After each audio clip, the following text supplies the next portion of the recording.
Next up to speak for the proposal is Senator Jason Rapert.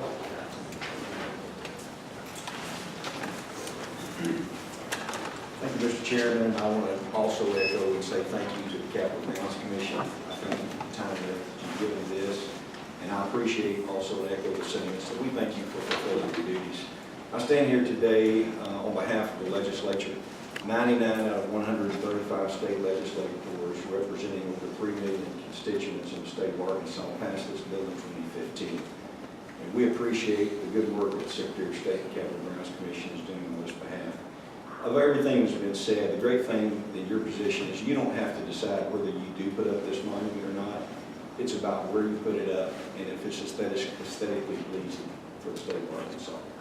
What I would like to say is that much of what I've heard today is really just an attempt to inject fear and to, in some ways, intimidate the commission about what its duties are. The debate has already been had. The bill has already been passed. The governor's already signed the bill, and it is the law in the state of Arkansas.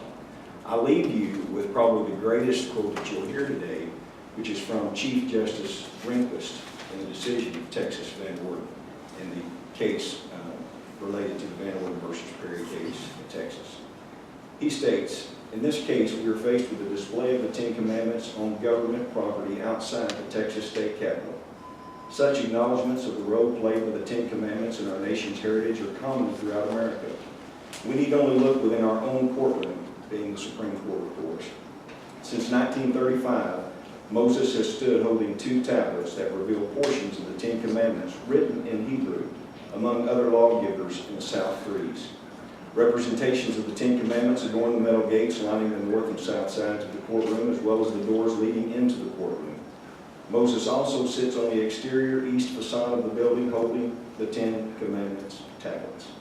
Similar acknowledgments can be seen throughout a visitor's tour of our nation's capital. For example, a large statue of Moses holding the Ten Commandments alongside a statue of the Apostle Paul has overlooked the rotunda of the Library of Congress Jefferson Building since 1897. And the Jefferson Building's great reading room contains a sculpture of a woman beside the Ten Commandments with a quote above her from the Old Testament, Micah 6:8. A medallion with 2 tablets depicting the Ten Commandments decorates the floor of the National Archives. Inside the Department of Justice, a statue entitled The Spirit of Law has 2 tablets representing the Ten Commandments lying at its feet.